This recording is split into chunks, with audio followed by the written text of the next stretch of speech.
Мына Нурлан Насип деген ырчыга заслуга бердиңер. Мейли мен заслугасын алы берсин, аяган жокмун. Байдыкын байкуш аять болбойм.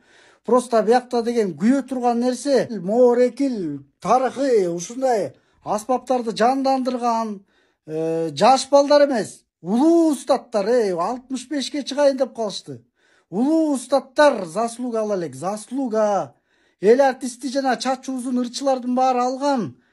Жанагы кыздар менен даңкылдап бийлеп тиги клиптерди тартып. Ал кыргыздын мурасы эмес ал.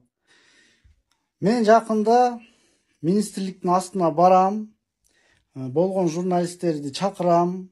Азыр 4-5 журналист келебиз деди. Ушул кылгыяк маданият министрлигине эч кандай кереги жок.